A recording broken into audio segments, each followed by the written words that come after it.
ಕನಕದಾಸರು ದಾಸ ಪರಂಪರೆಯಲ್ಲಿ ಶ್ರೇಷ್ಠ ದಾಸರಾದಂತಹ ಕನಕದಾಸರು ನಿಮ್ಮ ಕುಲದ ನೆಲೆಯನ್ನು ನೀವು ಬಲ್ಲಿರ ಎಂದು ಮನುಕುಲಕ್ಕೆ ಬುದ್ಧಿವಾದವನ್ನು ಹೇಳಿದಂತಹ ಕನಕದಾಸರಿಗೆ ಆಗಿದಂತಹ ಅವಮಾನಗಳು ಒಂದಲ್ಲ ಎರಡಲ್ಲ. ಉಡುಪಿಯ ಶ್ರೀಕೃಷ್ಣನ ದರ್ಶನವನ್ನು ಪಡೆಯಲು ನಾನಾ ಕಷ್ಟಗಳನ್ನು ಪಟ್ಟರು. ತನಗೆ ಸಿಕ್ಕಿದಂತಹ ಅಪಾರವಾದ ನಿಧಿಯನ್ನು ಜನರ ಒಳಿತಿಗಾಗಿ ಬಳಸಿದಂತಹ ಕನಕದಾಸರ ಸಂಪೂರ್ಣ ಮಾಹಿತಿಯನ್ನು ಇಂದಿನ ಈ ವಿಡಿಯೋದಲ್ಲಿ ನೋಡೋಣ ಬನ್ನಿ. ಅದ್ ನೋಡಕ್ಕೂ ಫಸ್ಟ್ ನೀವಿನ್ನ ನನ್ನ ಚಾನೆಲ್ ನ ಸಬ್ಸ್ಕ್ರೈಬ್ ಮಾಡಿಲ್ಲ ಅಂದ್ರೆ ದಯವಿಟ್ಟು ಸಬ್ಸ್ಕ್ರೈಬ್ ಮಾಡ್ಕೊಳ್ಳಿ. ಹಾಗೆ ಮರಿದನೆ ಒಂದು ಲೈಕ್ ಅಂಡ್ ಶೇರ್ ಅನ್ನೋದನ್ನ ಮಾಡಿ. ತಾವು ಮಾಡುವಂತಹ ಪ್ರತಿಯೊಂದು ಲೈಕ್ ಇಂದ ಈ ವಿಡಿಯೋವು ಇನ್ನೂ ಬಹಳ ಜನರಿಗೆ ಹೋಗಿ ತಲುಪಲು ಸಹಾಯವಾಗುತ್ತದೆ.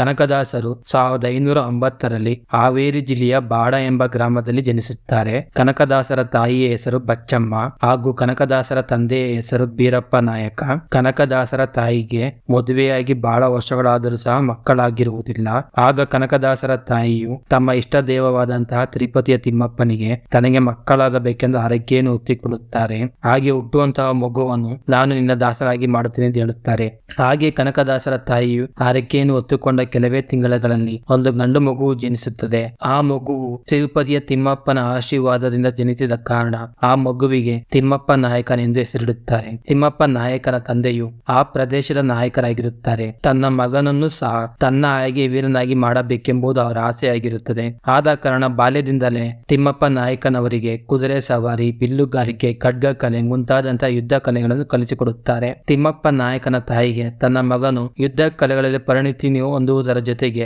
ಶಾಸ್ತ್ರಗಳಲ್ಲೂ ಸಹ ಪರಿಣಿತಿಯನ್ನು ಹೊಂದಬೇಕೆಂಬುದು ಅವರ ಆಸೆಯಾಗಿರುತ್ತದೆ. ತಾಯಿಯ ಆಸೆಯಂತೆಯೇ ತಿಮ್ಮಪ್ಪ ನಾಯಕನು ಬಂಕಾಪುರದ ಶ್ರೀನಿವಾಸಾಚಾರ್ಯಗಳಿಂದ ಶಾಸ್ತ್ರಗಳನ್ನು ಕಲಿತು ತನ್ನ ತಾಯಿಯ ಆಸೆಯನ್ನು ಸಹ ನೆರವೇರಿಸುತ್ತಾರೆ. ಕೆಲ ದಿನಗಳ ನಂತರ ತಿಮ್ಮಪ್ಪ ನಾಯಕನ ತಂದೆಯು ಅಕಾಲಿಕ ಮರಣವನ್ನು ಹೊಂದುತ್ತಾರೆ. ತಂದೆಯ ಅಕಾಲಿಕ ಮರಣದಿಂದ ಸಮುದಾಯದ ನಾಯಕರಾಗಿ ತಿಮ್ಮಪ್ಪ ನಾಯಕರು ಆಯ್ಕೆಗೊಳ್ಳುತ್ತಾರೆ. ಹೀಗಿರುವಾಗ ಒಂದು ದಿನ ತಿಮ್ಮಪ್ಪ ನಾಯಕರ ಕನಸಿನಲ್ಲಿ ತಿರುಪತಿಯ ತಿಮ್ಮಪ್ಪ ಬಂದು ತನಗೆ ಒಂದು ದೇವಸ್ಥಾನವನ್ನು ಇಲ್ಲಿ ಕಟ್ಟಿಸಬೇಕೆಂದು ಆದೇಶಿಸುತ್ತಾರೆ.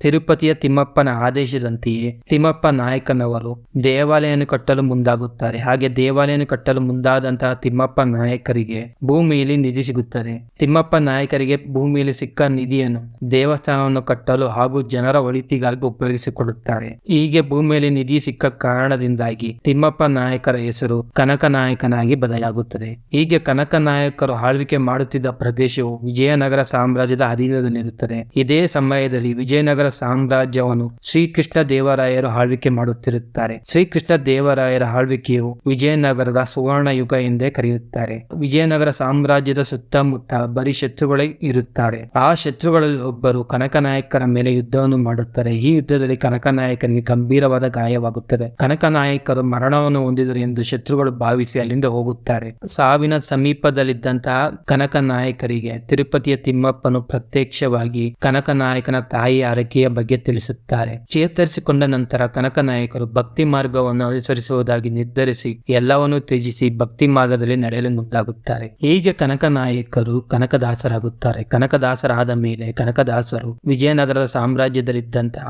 ವ್ಯಾಸ ತೀರ್ಥರ ಬಳಿ ಹೋಗಿ ತನಗೆ ದೀಕ್ಷೆಯನ್ನು ಕೊಟ್ಟು ತನ್ನನ್ನು ಶಿಷ್ಯನಾಗಿ ಸ್ವೀಕರಿಸಬೇಕೆಂದು ಕೇಳಿಕೊಳ್ಳುತ್ತಾರೆ. ಇದನ್ನು ಕೆಲವರು ಇಷ್ಟಪಡುವುದಿಲ್ಲ. ಕೆಲವರ ವಿರುದ್ಧರ ನಡುವೆಯೇ ವ್ಯಾಸ ತೀರ್ಥರು ಕನಕದಾಸರಿಗೆ ದೀಕ್ಷೆಯನ್ನು ಕೊಟ್ಟು ತನ್ನ ಶಿಷ್ಯನಾಗಿ ಸ್ವೀಕರಿಸುತ್ತಾರೆ. ನಂತರ ತನ್ನ ಗುರುಗಳ ಮಾರ್ಗದರ್ಶನದಿಂದ ಕನಕದಾಸರು ವೇದ ಉಪನಿಷತ್ತುಗಳಲ್ಲಿ ಪರಿಣಿತಿಯನ್ನು ಹೊಂದುತ್ತಾರೆ. ಕನಕದಾಸರು ರಚಿಸಿದ ಕೀರ್ತನೆಗಳು ಬಹಳ ಸುಲಭವಾಗಿರುತ್ತದೆ. ಎಲ್ಲಾ ವರ್ಗದ ಜನರಿಗೂ ಸಹ ತಲುಪುವಂತಿರುತ್ತದೆ. ಹೀಗಿರುವಾಗ ಒಮ್ಮೆ ಕನಕದಾಸರು ಉಡುಪಿಯ ಶ್ರೀಕೃಷ್ಣನ ದೇವಾಲಯಕ್ಕೆ ಹೋಗುತ್ತಾರೆ. ಆದರೆ ದೇವಾಲಯದವರು ಕನಕದಾಸರನ್ನು ದೇವಾಲಯದ ಒಳಗೆ ಪ್ರವೇಶಿಸಲು ಬಿಡುವುದಿಲ್ಲ. ಕನಕದಾಸರ ಶ್ರೀಕೃಷ್ಣನನ್ನು ನೋಡದೆ ಇಲ್ಲಿಂದ ಹೋಗುವುದಿಲ್ಲವೆಂದು ತೀರ್ಮಾನಿಸಿ ಅಲ್ಲೇ ಇರುತ್ತಾರೆ. ಹೀಗಿರುವಾಗ ಒಂದು ದಿನ ಪಶ್ಚಿಮ ಮುಖವಾಗಿ ಕುಳಿತಿದ್ದಂತಹ ಕನಕದಾಸರಿಗೆ ಶ್ರೀಕೃಷ್ಣನೇ ತಿರುಗಿ ದರ್ಶನವನ್ನು ಕೊಟ್ಟರು. ಹೀಗೆ ಶ್ರೀಕೃಷ್ಣನು ದರ್ಶನವನ್ನು ಕೊಟ್ಟಂತಹ ಮಾರ್ಗವನ್ನು ಕನಕನ ಕಿಂಡಿ ಎಂದು ಕರೆಯುತ್ತಾರೆ. ನಂತರ ಕನಕದಾಸರು ಹಲವಾರು ಪ್ರದೇಶಗಳನ್ನು ಭೇಟಿ ಮಾಡಿ ಭಕ್ತಿ ಮಾರ್ಗವನ್ನು ಉಪದೇಶ ಮಾಡುತ್ತಾರೆ. ಕನಕದಾಸರ ಆರಾಧ್ಯ ದೇವ ಕಾವಿ ನೆಲೆಯಲ್ಲಿರುವಂತಹ ಆದಿಕೇಶವ.